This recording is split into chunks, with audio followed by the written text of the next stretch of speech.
Hello and welcome into the GSMC Sports Podcast brought to you by the GSMC Sports Network. I am your host, TJ Mabardi. Today is Friday, March 8th, and we have a variety of different topics for you today. We are going to start in the NBA, where we had a battle of two of the best teams in the NBA between the Denver Nuggets and Boston Celtics. So we will be giving you a recap of that game, a potential finals matchup, talk about some of the biggest takeaways from that specific matchup.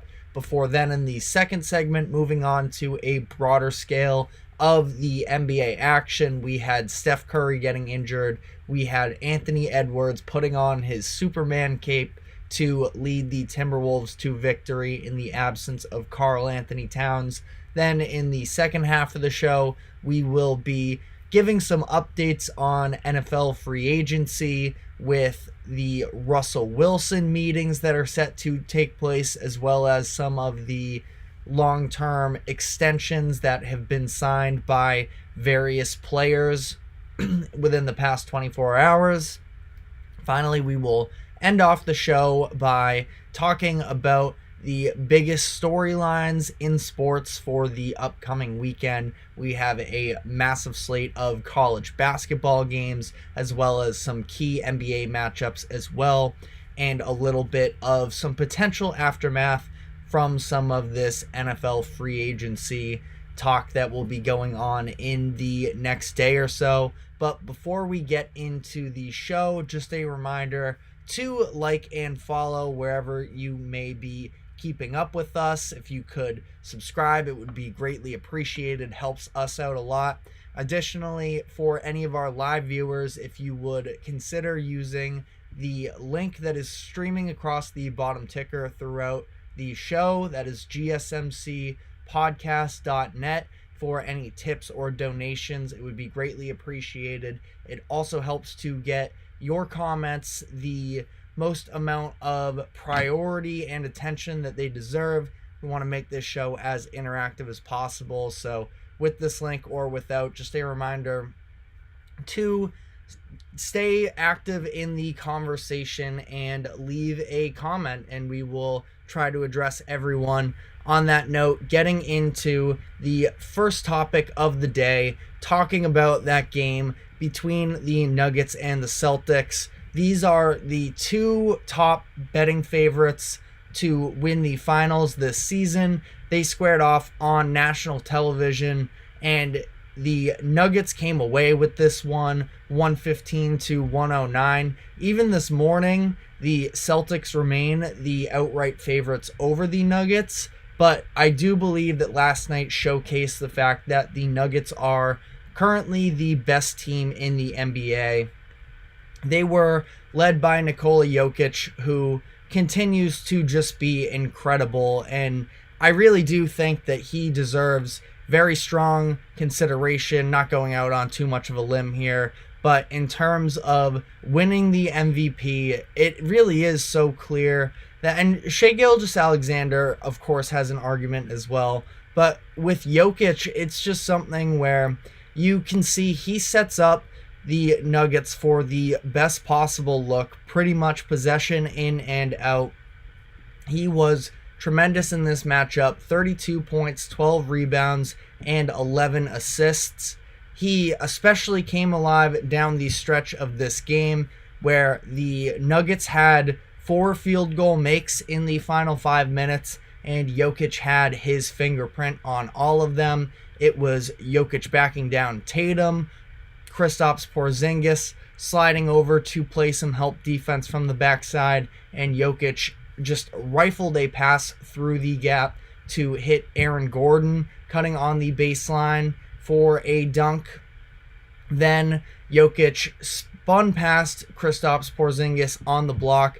Jaylen Brown came with his help defense, and Jokic actually missed this initial layup, but because of the attention that Jaylen Brown on the backside had to give to help Porzingis out, he was guarding Aaron Gordon. Aaron Gordon came flying in for a crazy one-handed putback dunk Gordon was also very key for the Nuggets down the stretch of this one.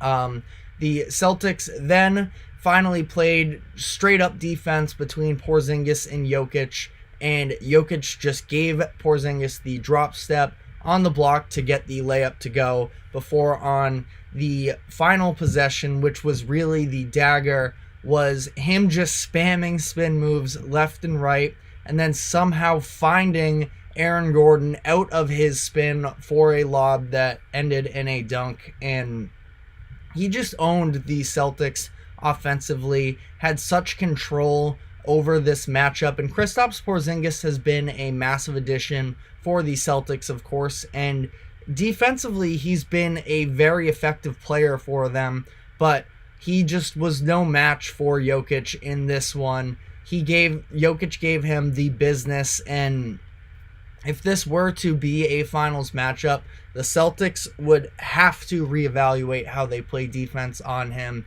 because it's obviously, of course, so difficult for anybody in any defensive system to guard Jokic, but ideally you have Porzingis hold up better in those one-on-one situations, where that's a lot to ask, of course, but just was not getting enough push. And even those, shots that were going up on the block for Jokic, Porzingis was in the area. It's not like he was out of position for many of these, but Jokic just has the touch to go over a 7'3", 7'4", whatever Porzingis stands at, just go over him and get these layups to go.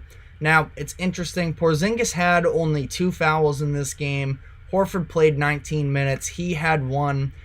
It's a tough gamble to say go foul more, and it's not specifically fouling more, but being more aggressive, I think, is a key for Porzingis in this matchup. And again, we might not even get this matchup again this season. This was the second matchup between the teams during the regular season, as the Nuggets took both. But we saw just the options are very tough for guarding Jokic, and the way that Porzingis was playing him was clearly not enough. So because of that, they were sending a lot of double teams at him, and Jokic is just a player that double teaming is not that easy. He's not your average big man, where he has some of the best vision out of any player in the NBA, and he really put this on display, especially in those connections that he had with Aaron Gordon down the stretch of this game.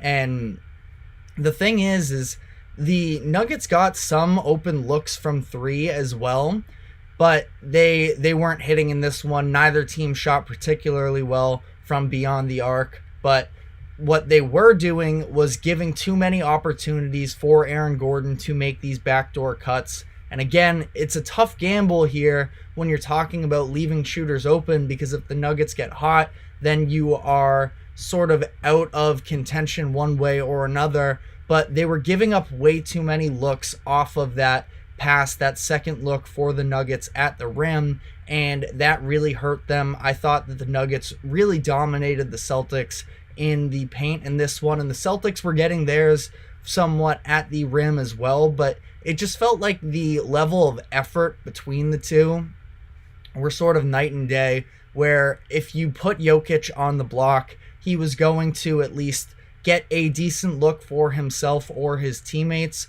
whereas the Celtics were really having to fight to get into these opportunities. It was a lot of downhill driving for the Celtics, which isn't necessarily a bad thing, especially when you have Jaylen Brown, who was feeling himself the way that he was last night.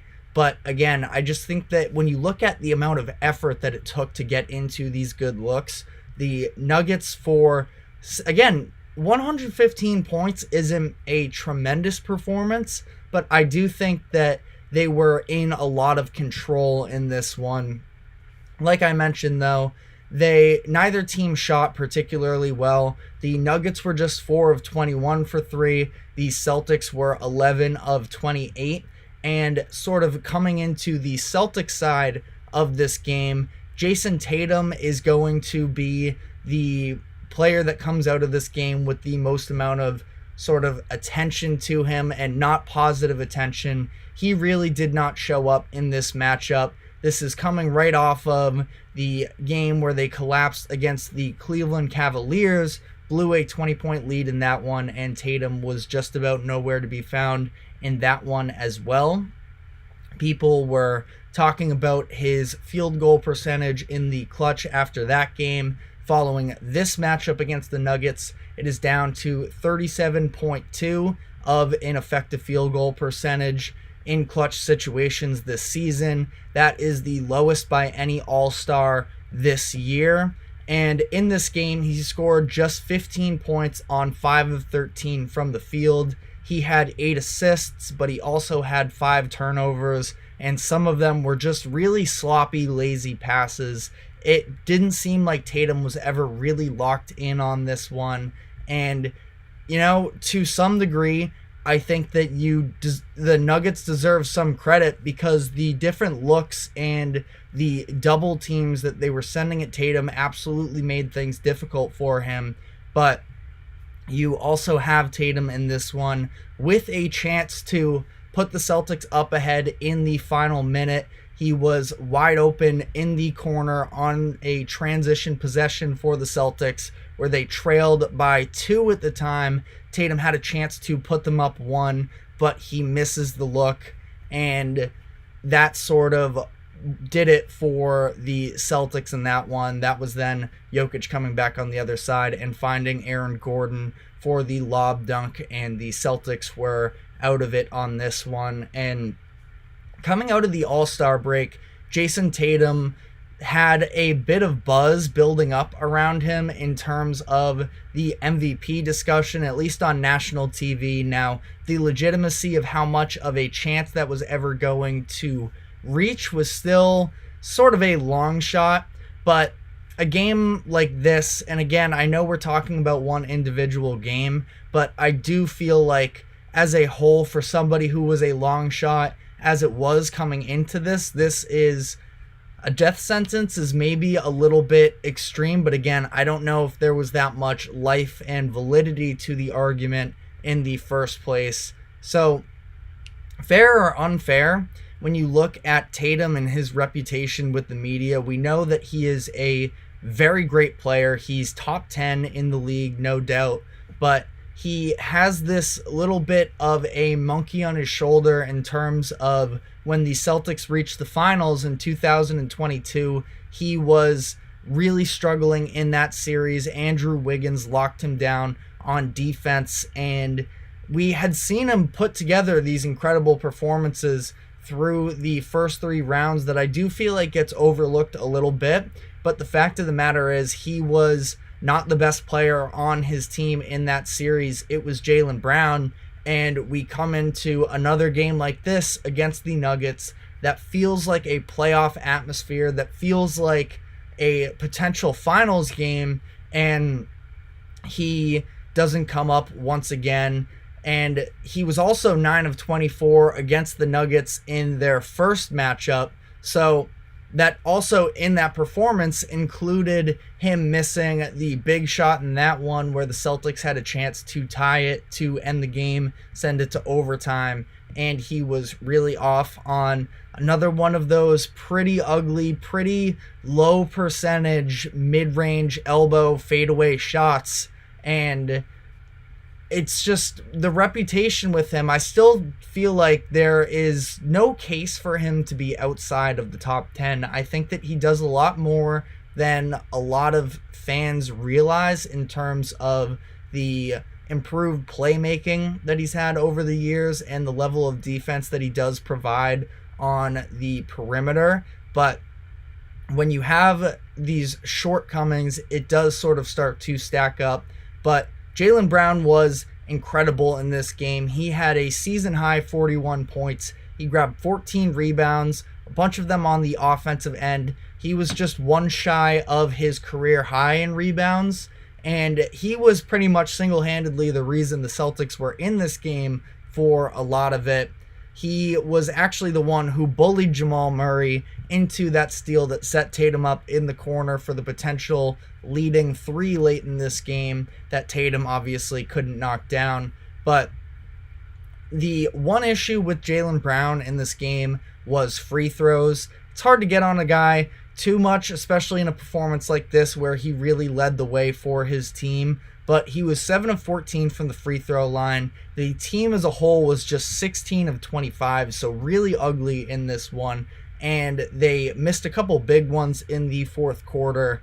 Jaylen Brown, after the game, blamed it on the altitude, but he's shooting just 31 of 49 from the free throw line since the beginning of February. That's just 63%. So I'm not really sure about the altitude argument on this one. Brown is shooting just 71% this season as a whole from the free throw line, which is the lowest in his career since the 2018-19 season. So the Celtics hurt themselves in a lot of ways in this one, and I do think that the Nuggets are the better team, but to say the Nuggets are in a different class and that this wouldn't be a good series, I think would be an overreaction, because we got two great matchups from these top tier teams in both of their games so far this season.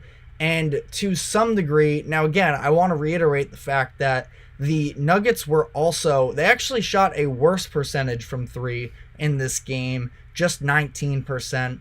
And if it weren't for Drew Holiday going superhuman mode down the stretch of that one, where he brought the Celtics back into the game actually with his 10 fourth quarter points and making this one a closer matchup than it was for a lot, then the Celtics, this might not have even been that good of a game. But ultimately, I do think that these are the top two teams in the NBA. The reason I think that the Celtics are favored are the number one favorites, I should say, in terms of NBA Finals odds, or winning the NBA Finals, is based off of the level of competition in each team's conference, where the Celtics are minus 105 to win the East. The Bucks are second to win the East at plus 290. The next team is the Heat at plus 1,000 odds. The Nuggets are plus 210 to win the West. The Clippers are plus 240. And then both the third and fourth teams, the Suns and Thunder, have shorter odds, aka are more likely in Vegas's eyes to win the Western Conference than the Heat are to win the Eastern Conference. If you can stick with me on that one, the Suns are plus 850, the Thunder are plus 900, so both more likely to win their conference than the Heat are to win the East. So ultimately, this was a great game, and I think that this would be an incredibly compelling finals series if we were to get there. I wouldn't consider this game or their first one to be the game of the season, but this felt more like a chess game as opposed to some of the other games were just, high-flying offenses, star players getting hot. This one was a lot more strategic-based and more of the execution on both ends of the floor. I just felt like it made for a super compelling individual game, and I would love to see both of these teams match up in the playoffs, not just because I am a Celtics fan, but as a basketball fan as a whole. I think that both of these teams are the measuring sticks really for each of their conferences. Both their players and coaches sort of agreed with that sentiment in some of the quotes that they gave in the post game. But it was a really, really fun matchup, and it was just one of many from last night. We had a handful of other storylines take place as well. So we are going to be taking our first break, and when we come back on the other side, we will be getting into the rest of the action from Thursday night, and we will be right back, so stick with us. I feel like I'm losing my mind. Is everybody in the world blind? Please, Lord, give me a sign, a sign. I feel like I'm losing my mind. Is everybody in the world blind? Please, Lord, give me a sign, a sign. wanna be the greatest. Everybody on the fake shit. I look around and feel like everybody is the fakest. I make this every day and I'm impatient, hoping one day I blow up from the basement. Statement, the top is so vacant. I don't hear shit that I think is amazing. Waiting for my day when I'm playing sold out shows for 1,000 faces. Hey, give me that crown, get in my way and to be put down. It ain't your place, all this my town. If I want that shit, then I'll get it right now. I'm losing it, the noose it fits. I'm losing shit, a stupid myth. You choose to live or choose to dip. You choose to fight or lose your grip and lose a gift. Oh, I feel like I'm losing my mind. Is everybody in the world blind? Please, Lord, give me a sign, a sign. I feel like I'm losing my mind. Is everybody in the world blind? Welcome back to the GSMC Sports Podcast. We just finished up talking about the Nuggets and Celtics game that took place. Now we're going to be moving on to the rest of the action from Thursday night. We will start in Indiana, where the Minnesota Timberwolves played the Indiana Pacers. This was just 12 or so hours after we found out that Karl Anthony Towns is out indefinitely with a torn meniscus in his left knee. We do have a quick injury update on that note, with the fact that he will undergo surgery for that torn meniscus early next week. He is expected to be reevaluated in 4 weeks, and they currently expect him to be back early in the playoffs. Now, obviously, sports medicine and everything has become more and more advanced over the years, but to imagine him coming back from a torn meniscus in just 4 weeks. Now, again, reevaluated is obviously different than he's going to be back in 4 weeks, but this is I suppose when you consider how things initially sounded, I guess it is somewhat better than what the case possibly could have been, because you also look at sort of the schedule here with how the play-in tournament games work and the playoffs being pushed back a little bit further than they usually do. Their last regular season game is April 14th, which would be just over 4 weeks, and then they have another week or so until the actual playoffs start. So they'll have some time to possibly try and rehab him and get him back into the action. But I think that the idea of him potentially coming back to fully play in that first round series is maybe a little bit of a stretch. Now, we will obviously have to see as far as that. But getting into last night's game, the first one, the Timberwolves were without Karl Anthony Towns. Anthony Edwards, it looked scary for a moment there at the beginning of the game where he rolled his ankle about 30 seconds into that one, quickly hobbled off to the locker room, but he was able to return a few minutes later and he took over in this one. He scored 44 points on 35 shots and was terrific down the stretch. I mean, really put the Timberwolves on his back on this one, where he had scored 8 straight points, the final 8 points for the Timberwolves in this game. He was initiating all the offense. It was the ball in his hands, and he was creating for himself off the dribble. The Timberwolves have had some questions in terms of their late game offense, and just the lack of real creation that's come with it. It's been very Mike Conley dependent, as we've talked about on this show, but Anthony Edwards just took it into his own hands, was hitting pull-up jumpers from 3, all of it, and he ended up with the ball in his hands with about 15 seconds left in the game. He got put at the free throw line to try and ice the game. He actually missed the second free throw, and instead we saw the Pacers, who, as we all know, love to push the pace. It was with 7 seconds left in this game where Edwards misses the second free throw.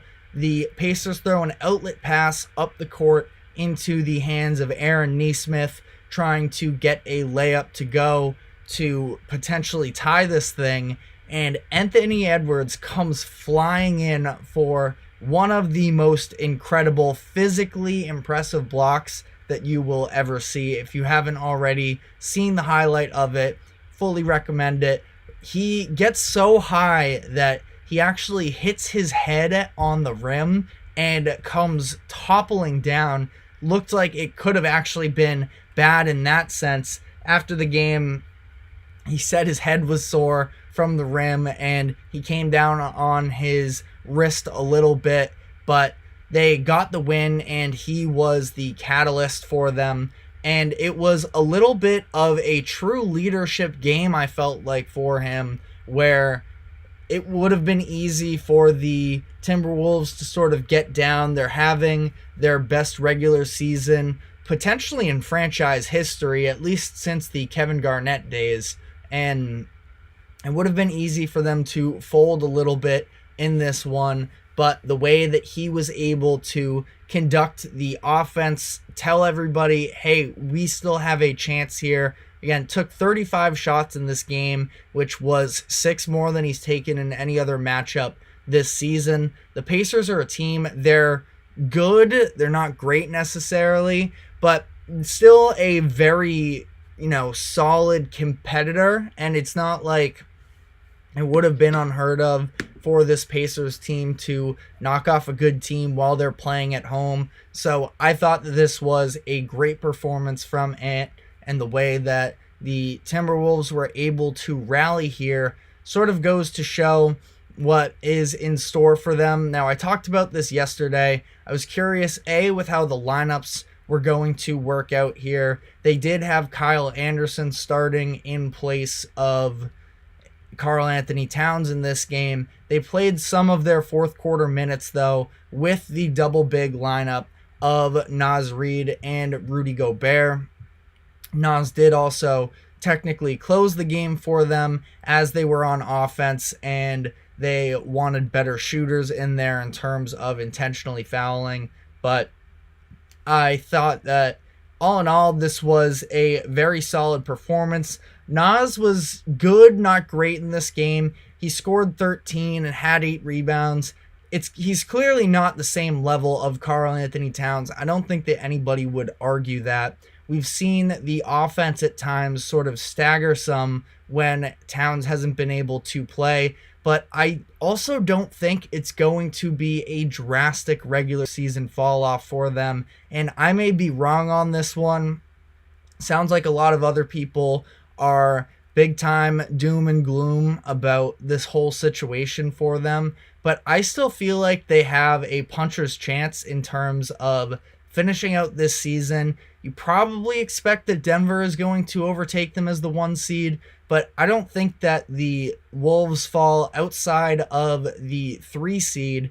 It's just about statistically impossible, but for the most part, of the idea of them losing out on home court advantage for a first series. Now, in terms of a deep playoff run, obviously they're going to need Towns, but I do feel like they can stay afloat some. Talked about this a lot on the show yesterday, so I don't want to harp on it too much, but not a bad first performance from this Wolves team. Next up, we have the Golden State Warriors, and specifically on this game, because it was coinciding with the Celtics Nuggets game as well, so I didn't get to give this game my full attention, but they had a double-digit lead in this one, and the big news coming out of it, they were playing the Chicago Bulls. The big news coming out of this is that Steph Curry rolled his ankle with a few minutes left and was not able to finish the game.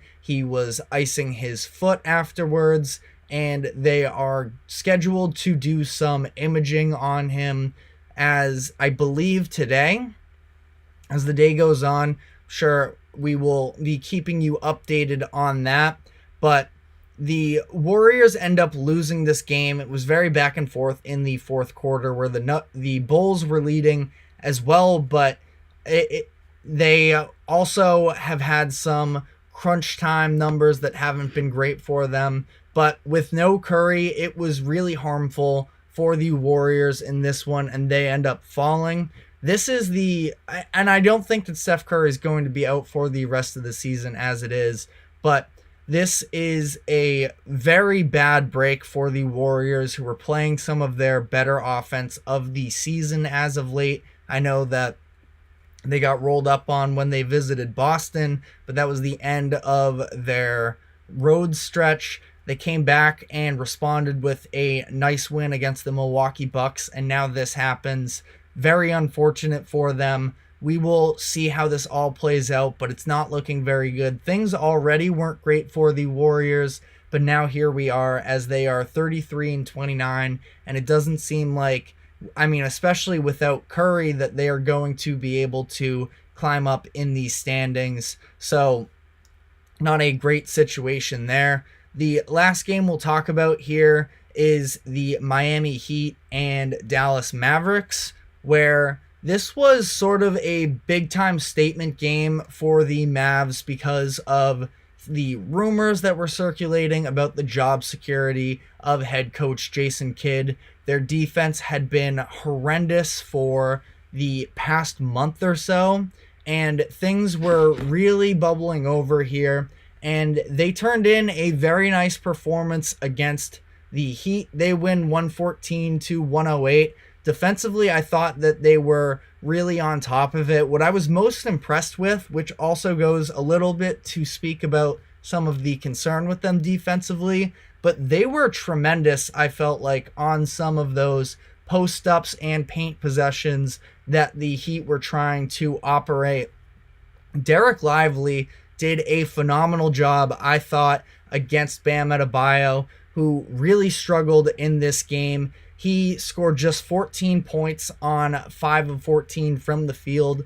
All of those attempts, other than 2, they were just a couple, winding shot clock situations. All of them but 2 came in the post. And, Lively's someone where he came off the bench in this game. It's definitely a big-time positive having Daniel Gafford in the building for them, where he can start and take the majority of the minutes if need be, because Lively is still just a rookie, and sometimes asking him to be in these positions and be a pivotal guy for them, the anchor of their defense, you can have your rookie moments. So I think having the option of Gafford is great, but like we saw last night, where Lively is really on top of his game and he's performing well, they can trust him to go out and be the crunch time guy for them, which he was for the most part, other than I believe he got subbed out on an offensive possession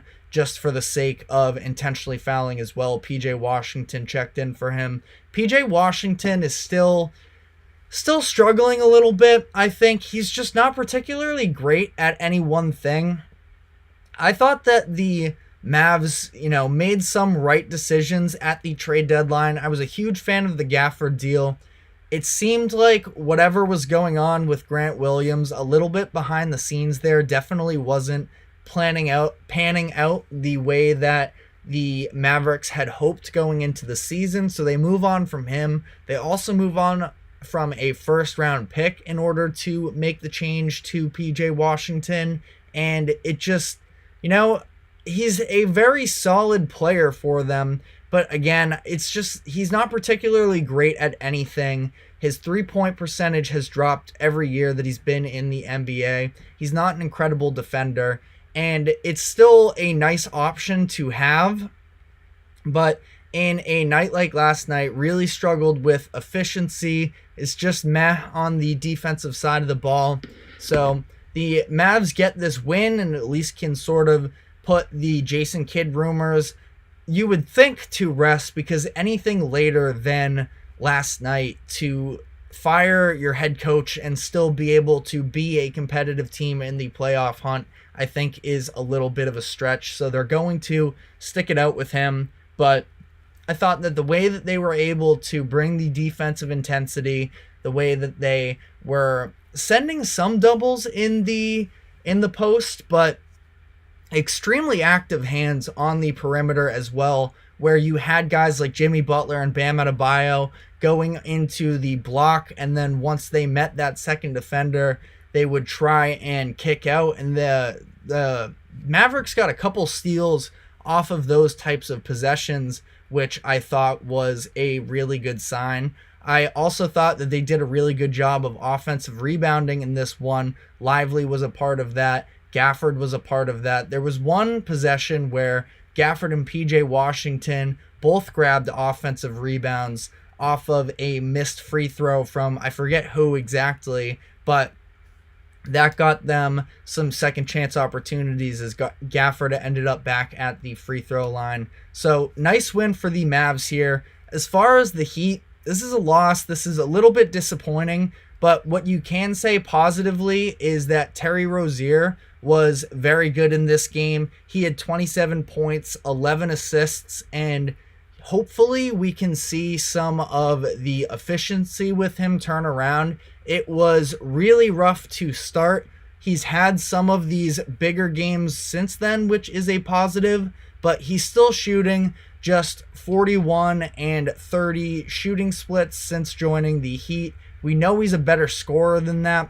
It's just a matter of putting it all together and finding that consistency. But that is all we have time for on last night's games. We're going to be taking another break, and when we come back on the other side, we will be diving into some of the most recent updates in NFL free agency. So stick with us, and we will be right back.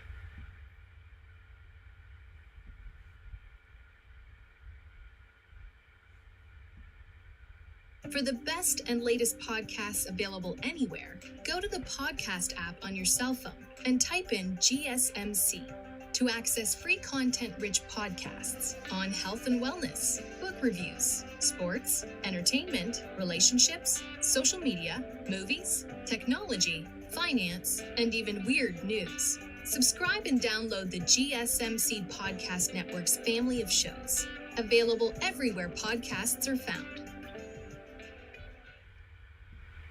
Welcome back to the GSMC Sports Podcast. We are now done with NBA, talked a lot about the games from last night. Now we are going to move on to the NFL here, where we're going to start out by saying some of the definitive deals that have been taken place in the past 24 hours since our last show.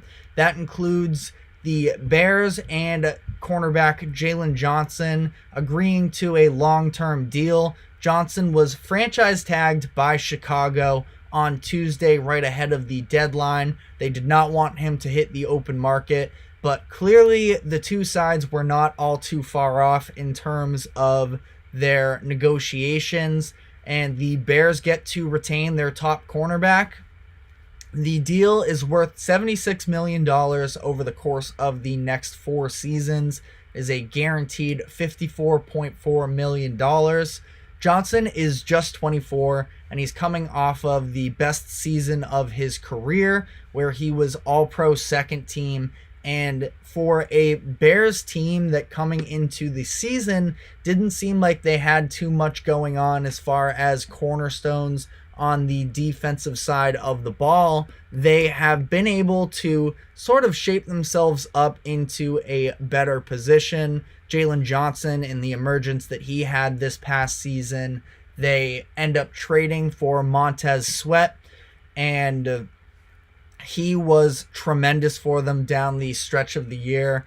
They also signed guys in the past couple seasons like Tremaine Edmonds and TJ Edwards to hold down their linebacking core, and I am a huge fan of safety Jaquan Brisker. I think that he hits hard, he's really big in the run game, and really stands out. He missed some games last season, him and Kyler Gordon as well in the secondary, but overall this team is sort of shaping into being a more competitive franchise, and I think that that's just sort of something to keep in mind when we talk about this whole off-season conversation with the Bears in terms of should they keep the number 1 overall pick, should they trade down.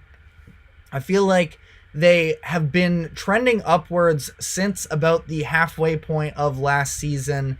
And it started, honestly, a little bit around the time they did trade for Sweat. Not that I think that Sweat was the, end-all, be-all of it. They still have holes to fill. I still wouldn't put them higher than 3rd in the NFC North. But I don't think that they are quite as far away as I felt headed into this season.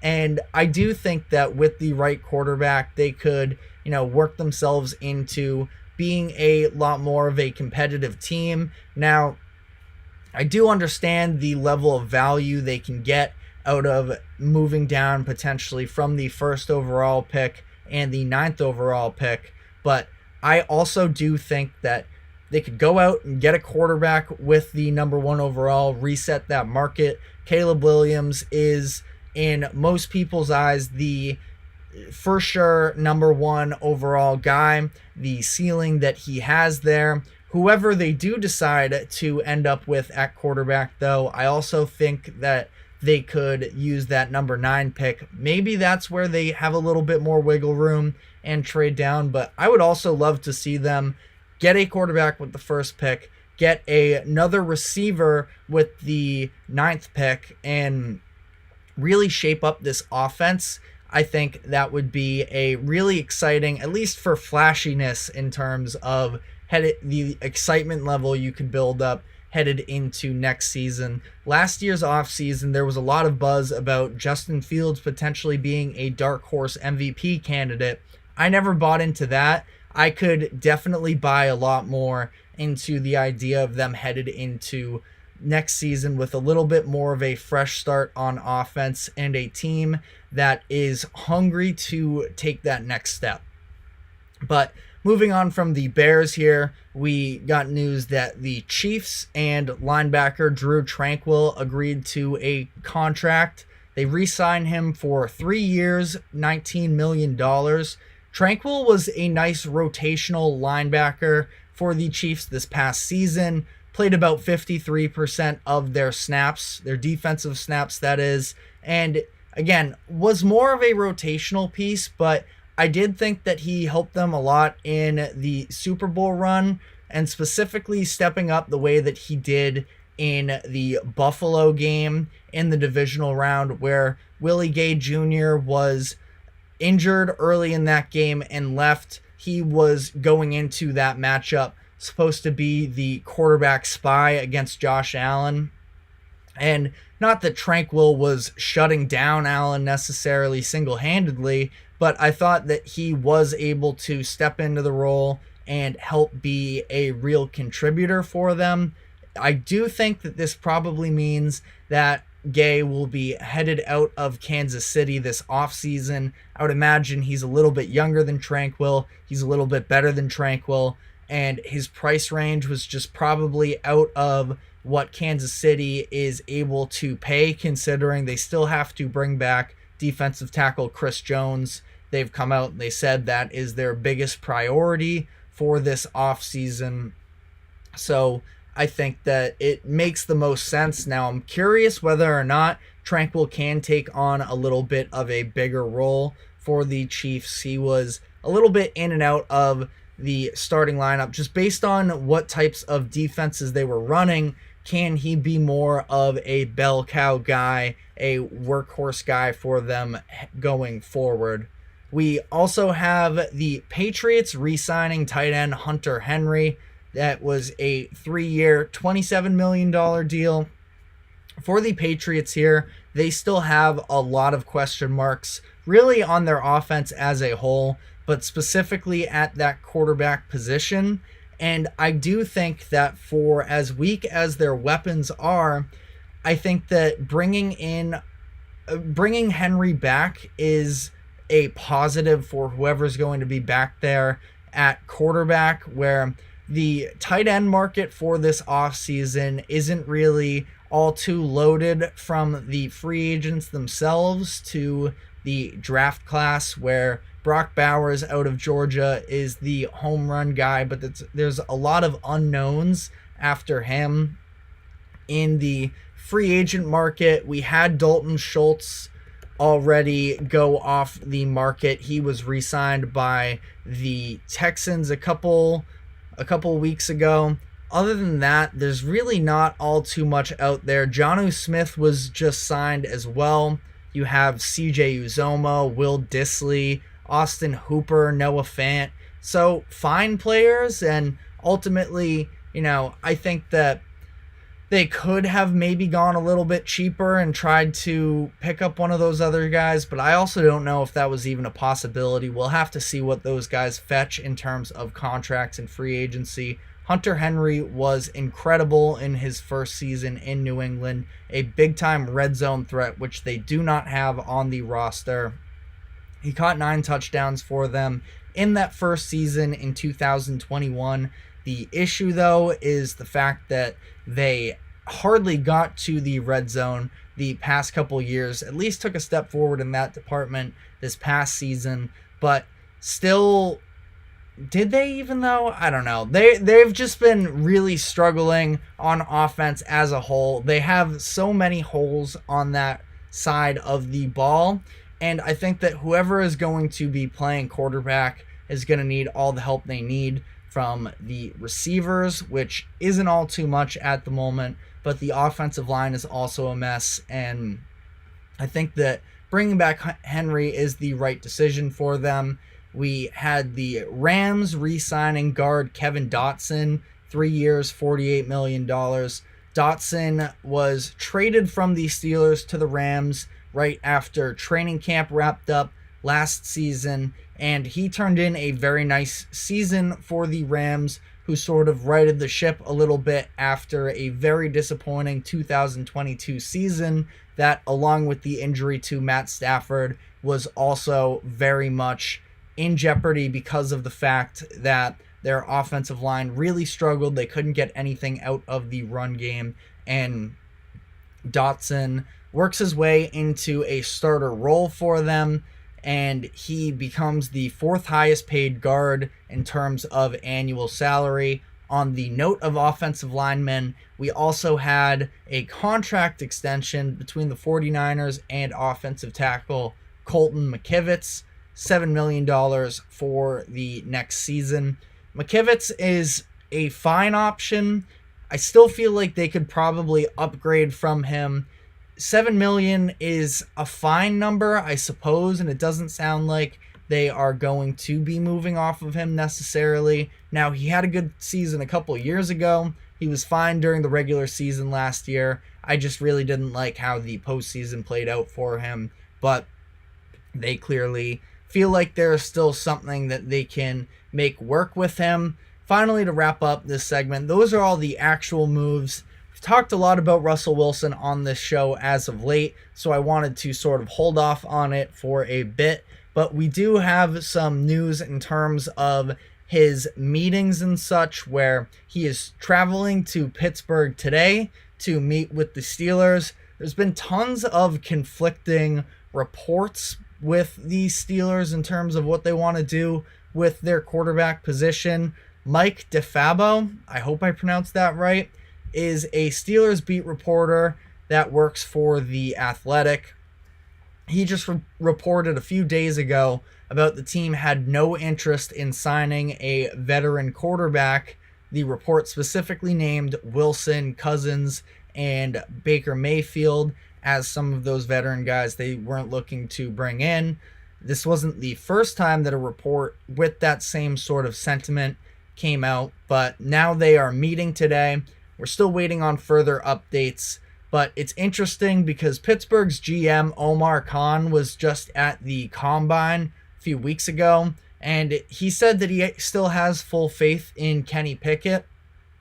And, I think that it's not crazy for them to roll into the next season with Kenny Pickett. I do think that as much as I like some of their skill position players, the offensive line was bad, and Matt Canada was a really bad offensive coordinator for them. So we'll see. I do still think that they should be looking to bring somebody in to make things competitive in that quarterback room and push Kenny Pickett a little bit harder. I'm curious with Russell Wilson. I feel like he could be a distraction in the locker room for a backup quarterback. Just there's a lot of baggage there. He's very high profile, of course, and maybe he's better than Kenny Pickett. So in that case, you're trying to win games ultimately. And for the Steelers here, who haven't won a playoff game since 2016, that should be the priority. But I don't know. I still feel like Wilson is definitely past his better days. I would feel probably better about rolling into next season with Pickett over Russell Wilson. But at the same time, Wilson has expressed that he may be willing to take a veteran minimum deal, as he's still owed $85 million from the situation with Denver. So maybe it could be worth kicking the tires on. The Steelers aren't the only team that have expressed interest as of late. It also came out that he has talked to the Giants. Daniel Jones is still recovering from a torn ACL injury from this past season. Tyrod Taylor is set to become a free agent. So I think that would maybe make a little more sense to me for whatever reason. I know you're putting him in almost a bigger market with the Giants, but I feel like Kenny Pickett, you're still hoping you can develop a little bit. Daniel Jones, I feel like we mostly know how this is going to play out, that he isn't going to be the guy for the Giants long term. The team has an out in his contract following next season, so maybe this is the last we see of Daniel Jones. I feel like he's probably also still better than Russell Wilson, though, but I think he could also maybe handle having that backup quarterback in Russell Wilson a little bit better. Final couple notes here on the Steelers. I meant to mention, again, I do want the Steelers to go get somebody to compete with him in the locker room. I feel like it would make more sense for them, though, to go with a Gardner Minshew or Jacoby Brissett above Wilson. And finally here, the Raiders have also supposedly expressed interest in Wilson, and the team is expected to meet with Wilson at some point. But that is all we have time for on this subject. We're going to be taking our final break, and when we come back, we will be talking about the biggest storylines for the upcoming weekend. So stick with us. We will be right back.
Welcome back to the GSMC Sports Podcast. Headed into our final segment of the day, looking at the upcoming weekend storylines.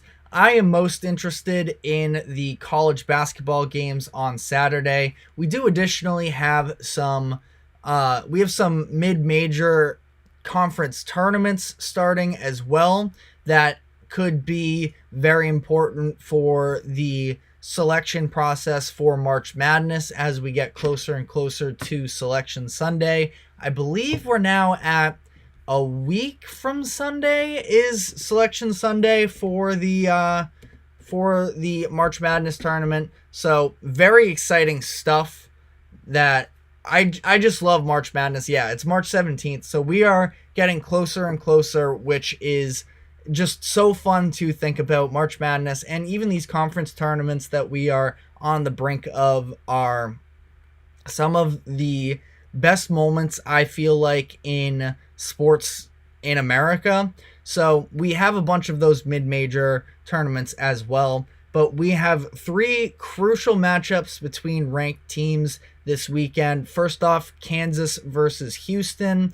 This is Houston's chance to win the Big 12 regular season title outright in their first season in the conference. They just moved to it this year, and I've been so impressed by how Kelvin Sampson and this team has been able to adapt to a ramped up regular season setting. And, you know, maybe I overrate the regular season a little bit, but I just feel like they've been able to be so much more battle tested this season than they have in years past.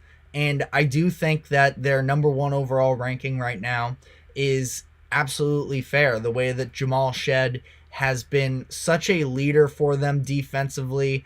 I think that the way that LJ Cryer, who transferred last season, he was at Baylor, they just have put together a really tremendous team and have been very much war tested this year and have a chance to capitalize on it this Saturday. We still have these conference tournaments to go, of course, so there are chances for the seedings to change, but the fact that they are currently number one, a lot of people will argue that Purdue has the best body of work, but as it currently stands, Houston has the most quad 1 and quad 2 wins in the country. So this would be a huge statement for them, where you also have Kansas.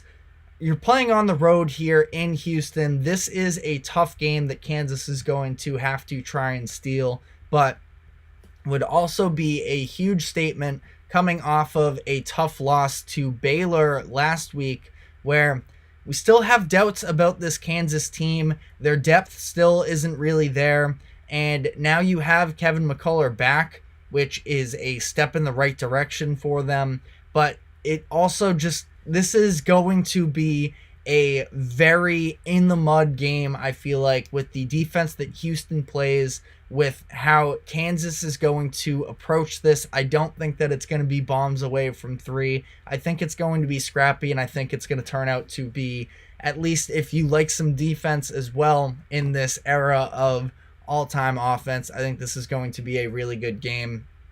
We also have Kentucky and Tennessee, which in terms of pace and play is going to be very much on the other end of the scale, where it's going to be some high-flying offenses. That's what both of these teams have been all season. Tennessee's a little bit more complete on the defensive side of the ball. I think when they really started turning their season into this top-tier contender, call them a second tier maybe, under the top three teams in Houston, UConn, but I also wouldn't put Purdue as a top-tier contender either. But they're going to be the top three seeded one seeds, and then there's still that sort of next fight for who is going to be the final one seed.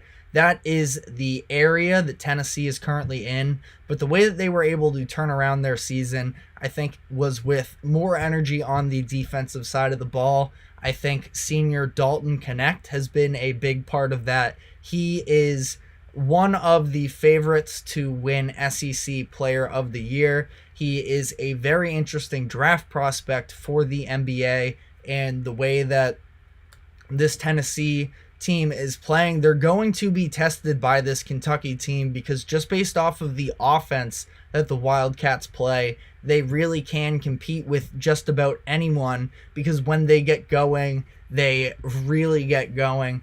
Their lineup in terms of rotations has been so interesting to me this year, because they, of course, are led by Rob Dillingham, who is probably my favorite freshman in college basketball this season. But the way that they've had all of these different talented young players step up sort of sporadically in each of these games, it's so hard to evaluate from a draft perspective who the guys are going to be. I don't expect them all to be back on Kentucky next year, whether it's the draft or I think there's a good chance we could see some transfers. But the fact of the matter is this team can get buckets, and Tennessee is going to have a test ahead of them where they look to lock down the SEC outright. We also have the classic game, UNC versus Duke. UNC came out on top of this matchup a few weekends ago, and then that's when we started to see them staggering a little bit more. Followed that game up with a couple of losses. There was the Georgia Tech loss, and then it was either that next game or the game afterwards where they dropped as well. They lost to Clemson right after, and I just think that they're a team that has a very high ceiling in the tournament this year. Their defense can be really elite when they are really locked in on that side.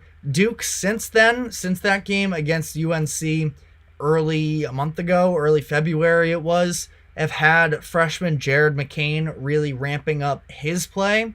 So we will see this game now taking place in Duke. You have a hungry Duke team playing off against a UNC team. This is a top 10 matchup. Obviously, all of the history that goes behind this series, now we have it, the new iteration with the new coaches, with Hubert Davis and with Cryer on the other side. So, Shire, I should say, on the other side. But anytime you get these two programs matching up, it is going to be a very heavily weighted game. But moving on to the NBA and some of these biggest storylines, the Celtics now have lost 2 straight games for the first time since November. They have a primetime matchup against the Phoenix Suns on Saturday night. This is going to be a big moment for them, I think, to get themselves right. This is on the road in Phoenix. The Cavs loss, I think, as much as blowing a 20-point lead in a lot of senses is unacceptable. I think that sort of some of the mentality of it, where they had just blown out the Warriors by over 50 points in their previous game, up by 20 in the fourth quarter, they big time took their foot off of the gas.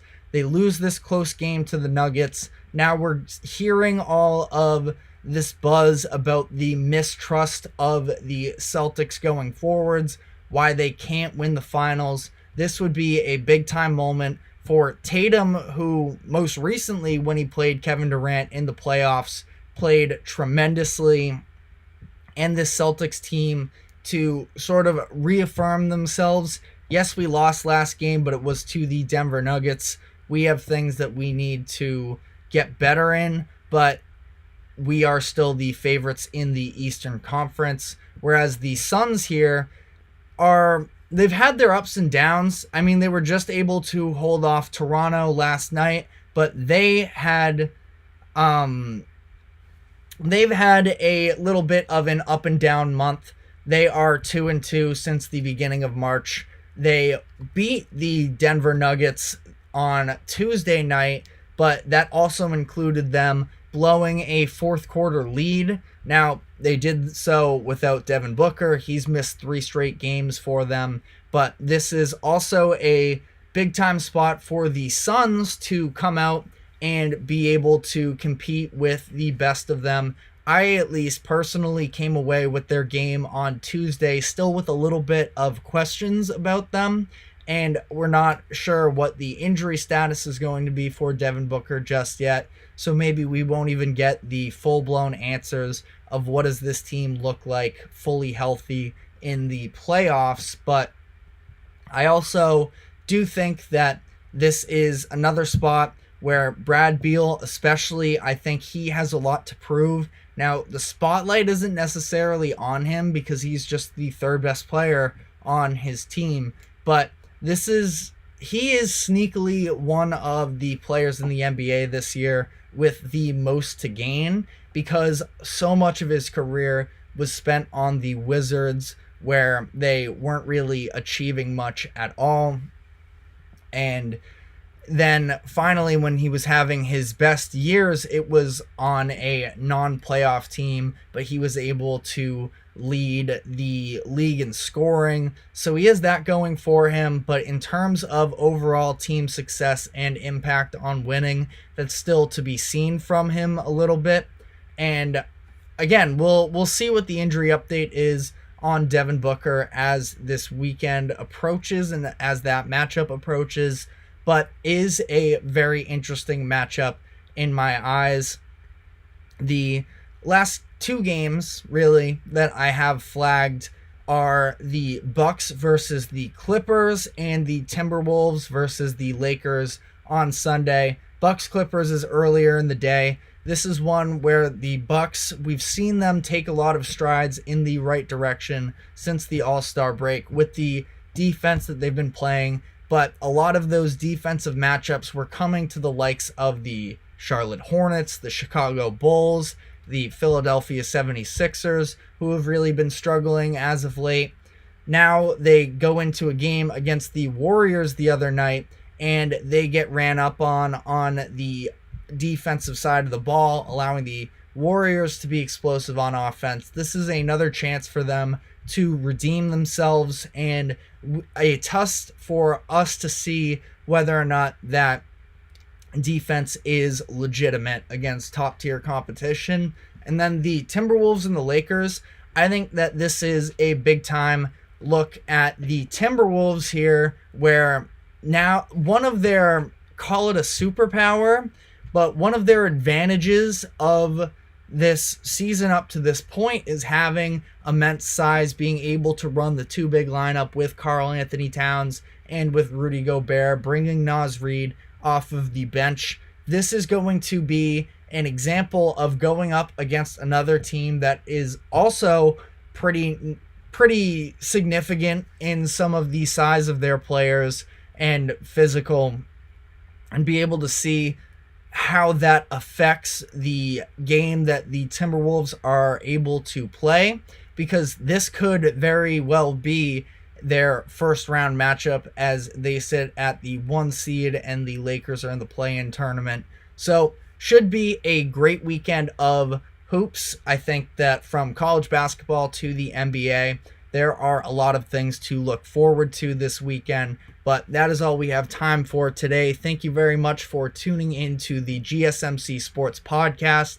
Thank you to the GSMC Sports Network for allowing us to host this show. Just a reminder to like and follow wherever you may be keeping up with us, and we will see you on Monday at 2 o'clock. Have a great weekend, and we will see you then.